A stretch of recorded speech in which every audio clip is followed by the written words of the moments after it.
Assalomu alaykum hurmatli ko'ruvchilar. Sharq Turkiston ovozining kundalik xabarlarini ko'rishinglarni qarshi olamiz. Men Muhammad Izzat. Tövəndə diqqətlə xəbərlərimizin təfsili məzmunları bolsun.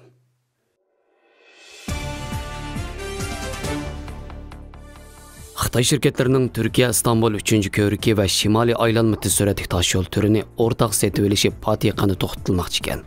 Görünmüzü xəbərlər torunun xəbərdə Türkiye İstanbul 3. kövrüki və Şimali aylanma tez sürətli daş yolu türünü setib eliş qatnaşqan Peyi bazarga selingan Xitoy savdogarlar taş yo'li va Vanton yuqori suratlik tash yo'li qatorliq shirkatlarning 22 avgust kunida bildirishicha, Turkiya İstanbul 3. kövrüki va Shimoliy aylanma tez suratlik tash yo'l turini sotquchi Turkiya IC pay kontrol guruhining xatini topshirib olganligini, kelishimni bekor qilish haqida suhbatlashishni talab qilganligini bildirgan. Bu turdagi Bosfor kövrüki Turkiyaning iqtisodiy markazi Istanbuldagi 3. dengizdan o'tish kövrüki bo'lib, uzunligi 1,14 kilometr, kengligi 59 metr. 8 yo'l va 2 temir yo'l liniyasi bor bo'lib, 2016 yil 26 avgust rasmiy ishga kirishtirilgan. Bu ko'rik dunyodagi eng chong osma ko'riklarning biri hisoblandi. Xitoy birlashma setib olg'uchi shirkatlar kelishimni oxirlashtirish taklifini qabul qilgan bo'lib, suhbat patiqanda boshlandi ekan.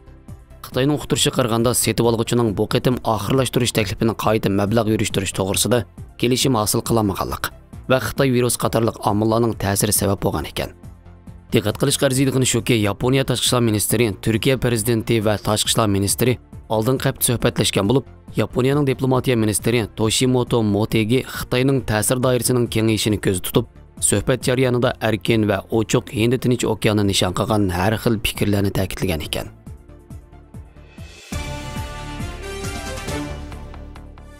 Avgust dushanba kuni Avstraliyaning Melbourne shahrida turishliq Uyg'ur oilasiga bir necha Xitoy bostirib kirib, 5 yoshga to'shmagan 2 bola bilan Mercedes mashinani bulab qochib ketgan. Mazkur voqea yerlik soqchilar va televiziya kanallarining jiddiy diqqatini tortgan bo'lib, uzoq o'tmay bolalar omon-eson tepilgan. Bolalarni bulab ketgan Xitoylar qo'lga olingan. Abduvalining ayoli Nurbiya bolalar bilan uyda bo'lib, bir necha Xitoy ularning uyiga bostirib kirgan va Nurbiyani eg'ir urib yaralantirib, ularning 2 norozilik bolasi bilan Mercedes mashinasini bulab qochib ketgan. Nurbiya ularning orqasidan qo'g'lab chiqib, aloqzoda va qattiq vahim ichida ko'chaga chiqib, bolalarim deb vaqirgan. Qo'shnilar anglab soqchiga ma'lum qilgandan keyin jiddiy harakat qo'llangan. Bolalarning dadasi Abduvali qurilishda ishlaydigan bo'lib, ahvoldan xabar topgandan keyin uyiga jiddiy qaytib, soqchilar bilan moslashib, bolalarni izlagan. Kecha vaqtida bulangan Mercedes mashinasi ularning uyidan 5 kilometr narisidagi bir ko'chadan tepilgan. Mazkur ko'chada o'ltirishliq bir ayol oilasining oldiga to'xtatilgan mashinadan ajablanib yaqinlashgan. Mashinaning ko'zidan bolalarning yig'layotgan ovozini anglagandan keyin soqchilarni chaqirgan. 3 yoshli Bilal va 5 yoshli Odila uxlash kiyimlari bilan mashinaning ko'zopida put-qo'llari bog'langan holda bayqalgan. Uzoq o'tmay bu qatimqi bulangchilikqa qatnashgan Guangdongcha talaffuz qilgan 3 er va 1 ayol Xitoy qo'lga olingan. Orasidan biri bolalarning dadasi Abduvalining xizmatdoshi ekan. Soqchilarning bildirishicha, ularning jinoyat o'tkazish maqsadi hozircha aniq emas bo'lib, bulangchi Xitoylarning til bilmasligi sababidan vaqtincha tarjimonga ehtiyojli ekanligini.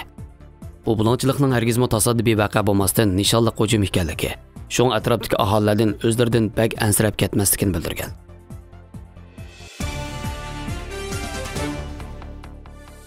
Talibanlar Kabulda Xitoy Kompartiyasi vakillari bilan ko'rishib, o'zlarining yordamini qabul qilganligini bildirgan.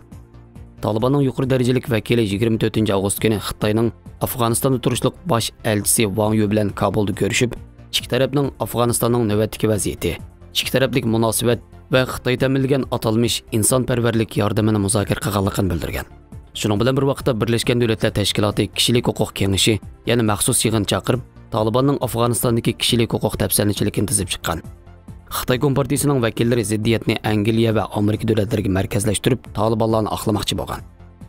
Taliban siyosiy ishxonasining bayonotchisi Muhammad Naim Twitter hisobida Xitoy Kompartiyasi vakillari bilan Talibanlar uchrashishining suratini e'lon qilib, ikki tarafning Afg'onistonning navbatdagi vaziyati va Xitoy Kompartiyasining atalmish insonparvarlik yordamini muzokara qilganligini bildirgan.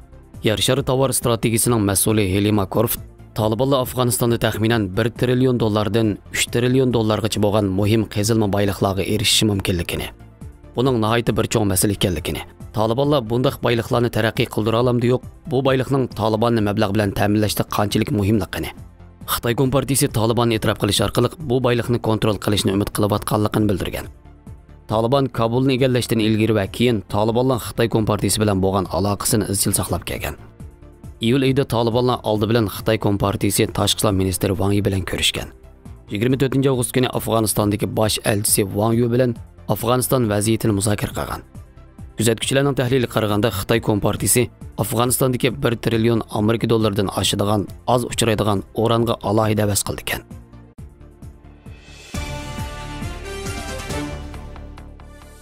Türkiye Cumhuriyeti Recep Tayyip Erdoğan musulmonlarning ham o'zlarining huzuri va tinchligi hamda butkul insoniyatning bexatarligi va kelajagi nomidan mas'uliyatni o'z ustiga olishi lozimligini bildirdi.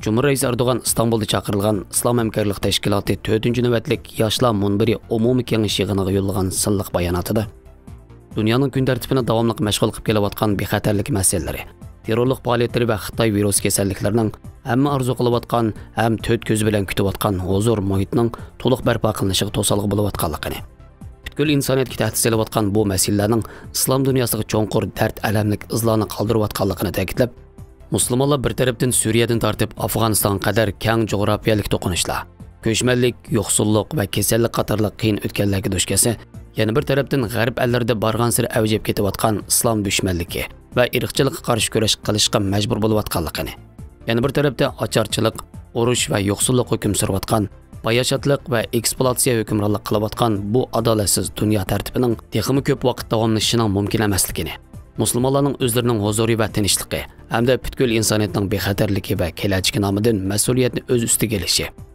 o'zlari shohid bo'layotgan adolatsizliklar oldida texmi kuchli inkos qaytarishlar lozimligi, musulmon kishiga yarashadigini aql farosatga tayanib ish ko'rib, jahongirlarning bizni tushirmoqchi bo'lgan to'zoqlarga tushib qolmasligini, o'z nomimizdan ham mazlumlar nomidan berayotgan haq va adolat ko'rishimizda terrorizmga chetilib qolmasligini, zo'ravonlik yo'l qo'ymasligini, qonuniy belgilamalar ham prinsiplardan hargiz chetnab ketmasligini ta'kidlagan.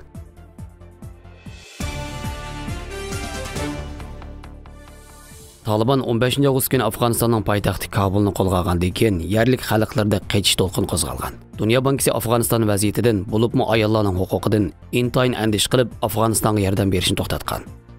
Fransiya axborot agentligi Dunyo bankisi bayonotchisining so'zini naql keltirib, Dunyo bankisining Afg'onistondagi chiqimlarini to'xtatganligini va vaziyatni yaqindan kuzatib baholaydiganligini, Afg'onistonning navbatdagi vaziyati va taraqqiyot istiqbolidan, bo'libmi ayollarga bo'lgan ta'siridan intayin andish qiladiganligini bildirgan.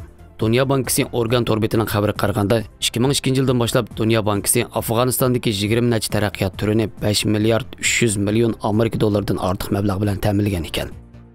Xalqaro pul fondi tashkiloti Afg'onistonga mablag' selishni vaqtincha to'xtatgan. Buning ichida hozirgi 370 million dollarlik qarz plani, shundaqla aslida 23 avgust tarqatiladigan 340 million dollarlik alohida pul olish huquqi bor ekan. Birlashgan Davlatlar Tashkilotining aloqador tarmoqlari jiddiy qutqizish mablag'i bo'lmasa, Afg'onistonning sentabr oyidan boshlab yemaklik yetishmaslik masalasiga duch keladiganligini ogohlantirgan.